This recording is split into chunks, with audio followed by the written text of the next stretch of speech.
Princeton University, many years ago, did some research. They have a department of psychokinesis.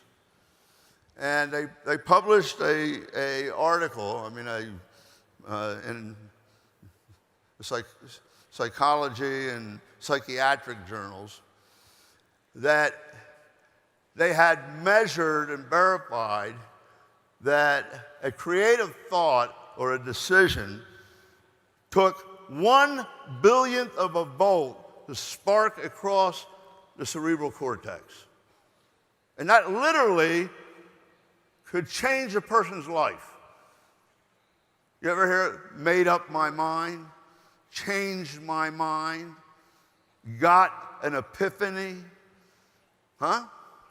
That's what they're talking about. Now, the funny thing is, every single one of you have a brain, and you have a soul. Now, the depth of the soul, or the karma, or the belief, or the passion, or the love, affects the brain. But the brain is designed as a computer. It's more than a computer. To get you what you want automatically. And it works. You know, every scripture, every religion has the same true message. God created man in his own image. Now, what does that mean?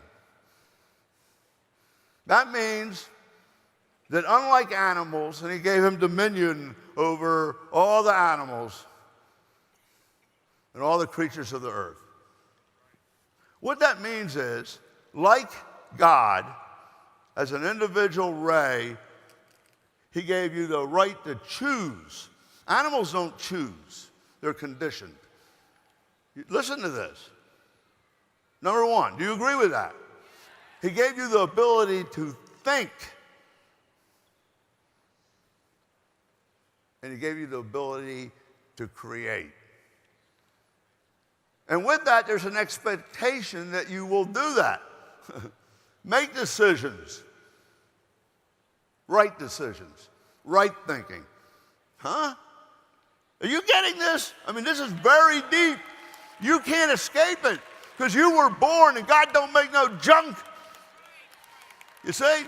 And you have a mind. You have that brain. And it's already set up to get you everything that you want. Your soul's desire. And you work real hard screwing it up. And it's out of ignorance. And I don't really get mad at a person that's ignorant. I get mad at a person who's intelligent and does the wrong thing. But you just don't know how it's programmed. Now, if you don't know how to program your brain, listen to this now. It gets programmed itself from the environment, from what it hangs out with, from what it hears all day long, from the gossip, the BS, the stupid entertainment. So that's why you end up the way you are. It ain't really your fault. Your brain manifested what you are, what your brain's been programmed. Do you believe that? I'd love to debate somebody on it. Okay. There's two things from the brain. You see, it's programmed. You either have right thinking or wrong thinking. If you have wrong thinking, nothing's going to happen right. You see? Now, what stimulates your thinking? You ever wonder, how do I get a thought? How do I get a thought? Okay. Well, it comes from your identity. It's basically based on what you've been programmed up to this point to believe you are and feel that you are. You know, it's like the scorpion thing. It's like these guys here are no different than you, and I know them. I know when they started. They weren't that great. But they programmed their brain and did the right things. And they started to see and believe and understand intellectually and logically how they were going to get to that level by what they did each day, each week, and each month. And they accepted it. And when you accept something, that's when two or more come into agreement. Your brain and your life. And then if the circumstances aren't even right, I'm going to show you this in a minute, the brain attracts them. So, Earl Nightingale said, you know who Earl Nightingale is? Okay. He studied under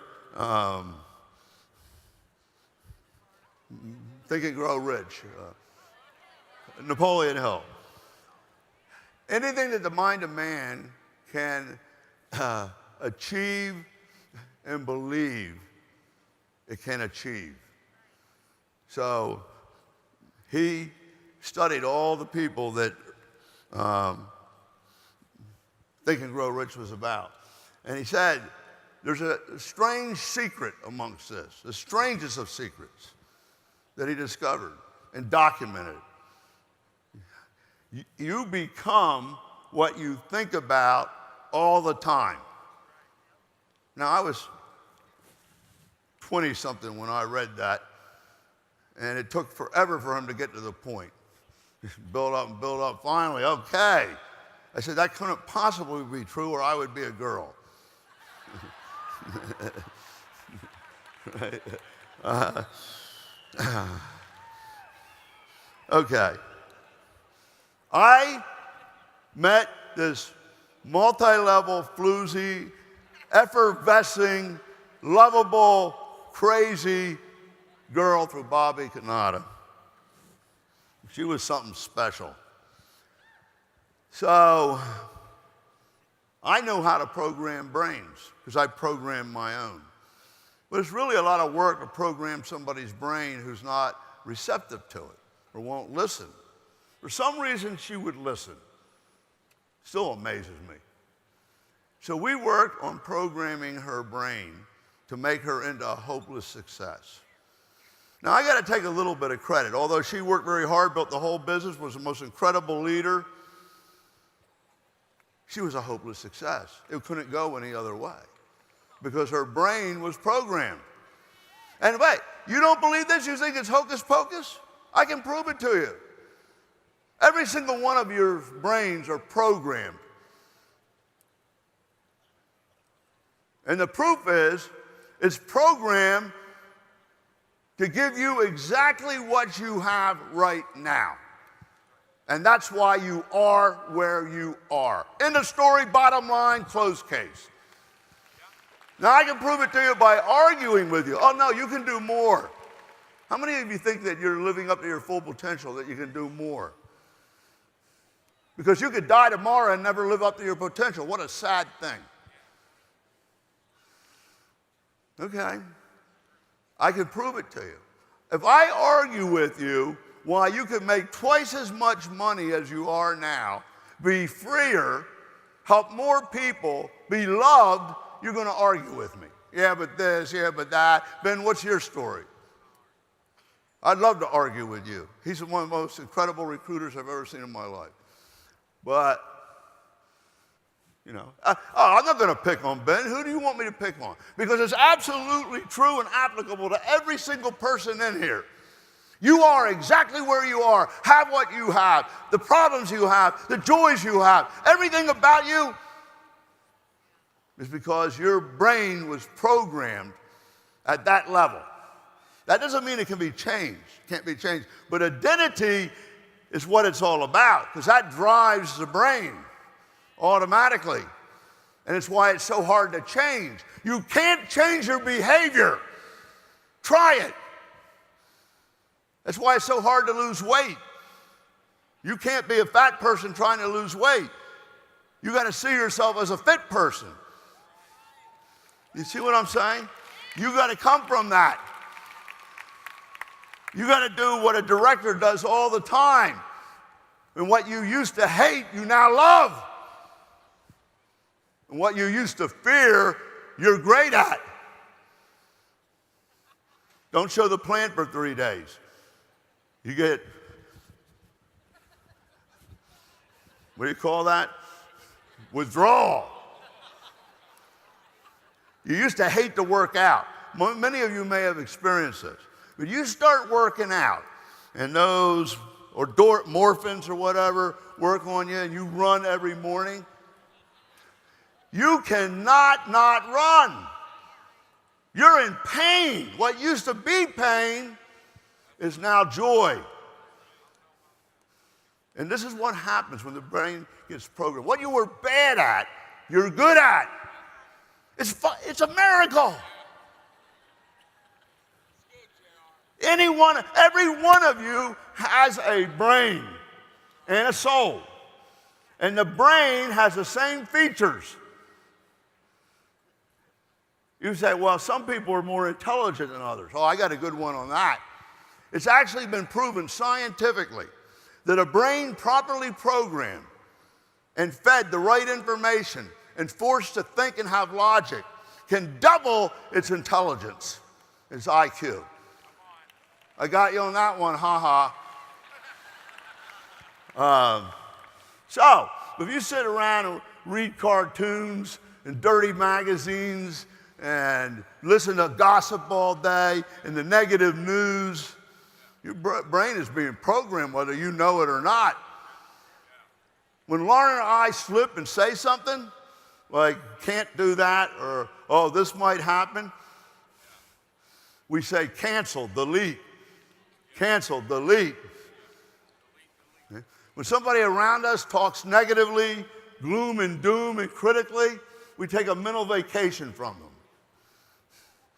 Because I'm not letting them program my brain.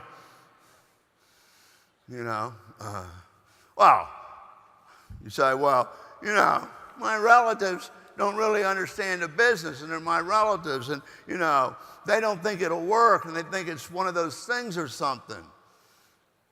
And your good friend that you've been with for 15 years comes over every day at 5 to have a cocktail. Such a habit. Can't possibly miss it. And all they do is gossip. And when you tell them about the business with excitement, they say, oh, that'll never work. Who do you think you are? You'll never make it. What are you, crazy? Change the world with a shopping annuity. You lost your mind. Who you been hanging out with?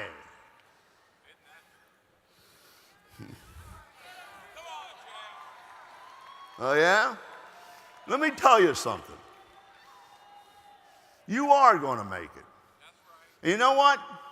I had a friend like that, and when I made it, I saw him last year, bumped into him. JR, wow, look at you, man. Big boats, big houses, big business, you know, oh, good press. Boy, you are the shiznag. I said, the what? The shiznag. Holy. I said, really? Does that mean you want to get in now? Oh, no, you know, I'm too busy. And I said, well, weren't you the same guy that 20 years ago, when I was first starting, I sat down and showed the plan and asked you to help me be introduced to some people. And you told me I was absolutely crazy and it would never work. Yeah, but, you know, you're lucky. Look at you. You're fortuitous. When you make a lot of money, you get with affluent people, they use these words. You're fortuitous. That's why you're affluent. So whatever. I made it and you didn't. You know? But this guy goes on and on and on, and he says, yeah, but you know, I'm so glad that you were lucky. Really, he hates it. I said, you know what, Ben, I have been thinking about, no, Ben would never do this. You know what, Joe? I've been thinking about what you're saying. First, I was insulted, and then I started to think about it, and you're absolutely right. I am lucky. I'm lucky I didn't listen to your ass. You know?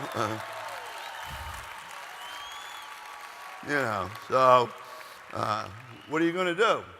You know, so get ready for this. If you program your brain like I'm going to show you right now, stuff's going to start to happen. You can't even control it.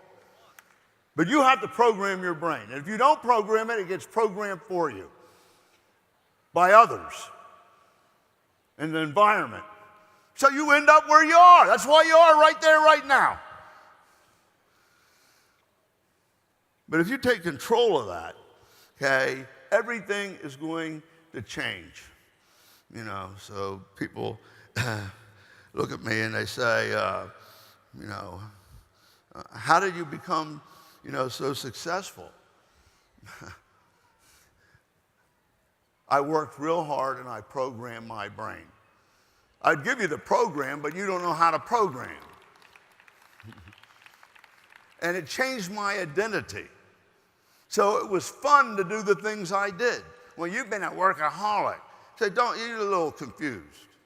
I'm a playaholic. I'm a playaholic. I play hard and I work hard, but I love my work so much. It's so much fun. I don't know where play starts and work ends, or the vice versa.